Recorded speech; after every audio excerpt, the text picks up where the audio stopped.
Welcome to Coach's Corner, presented by Capital One. I'm Megan McPeak, happy to be joined here by Mystics head coach Eric Thibault.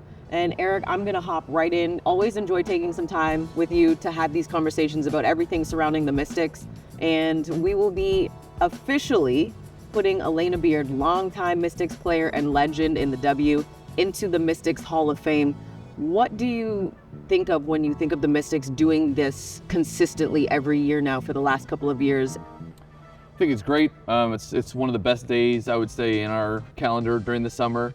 Coach T was one of the drivers of this, getting this started, and I think it's a great chance to, honor the players that have given a lot to this team and also meant a lot to our fans. And it's also great for our current team and staff and players to understand some of the people that came before and how the Mystics got to where we are.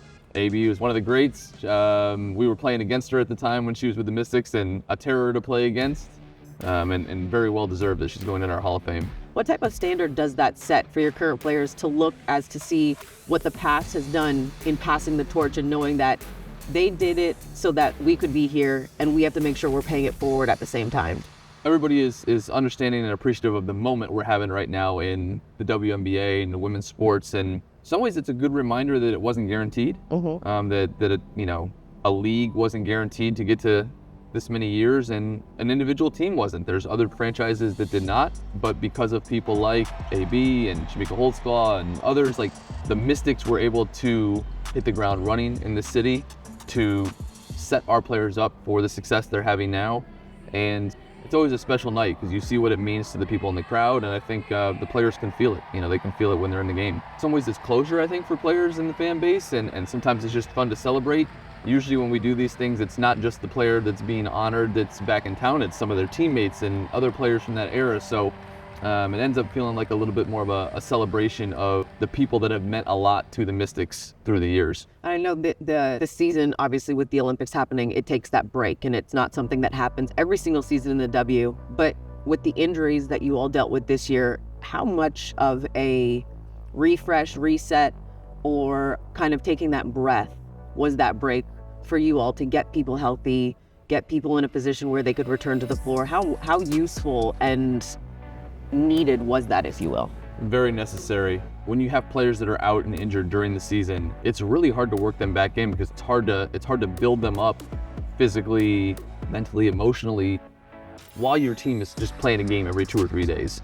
And so to have a chunk of time where we could put Brittany Sykes and Shakira Austin and Carly Samuelson back into practice and kind of let them go along with the team's conditioning as we got closer to games. I think that was really a more organic way for that to happen. And I think we've already seen some signs coming out of the break that's really going to go a long ways with them. For other players that have been carrying the load with those guys out, I think just needed a little mental break for a few days and then kind of jump back in and hopefully get a little closer as a team and improve. Whatever the last day of the season is for this Mystics team, what do you want the team to remember, your staff to remember, the fans to remember about this 2024 team? Even with all the ebbs and flows and the ups and downs, what's that one thing you want everyone to remember about this team? I think we want to leave the season, like you said, whenever it ends, with a feeling that we know the direction we're going, that this is the start of building a new great Mystics team. I think there's going to be people on this team that will be with us when we are getting back to where we want to be. I think the fans see our team competing every night, and I'd love to leave that taste in their mouth as we go away. I think it's clear to everybody we made some changes to the roster last offseason. We have a younger team. I think we're the youngest team in the league. We have some very young players, so their development is a big piece. We want to see signs that the young players on our team are progressing. But I said before the season, I want our fans to feel like they're going on a journey with us. And I think it's not always easy. Sometimes after you win a championship, it's easy to forget all the little ups and downs and steps along the way that you had to take. And I think we're just trying to get back to that place, and that means having to go through some of the hard times and come out the other side better for it.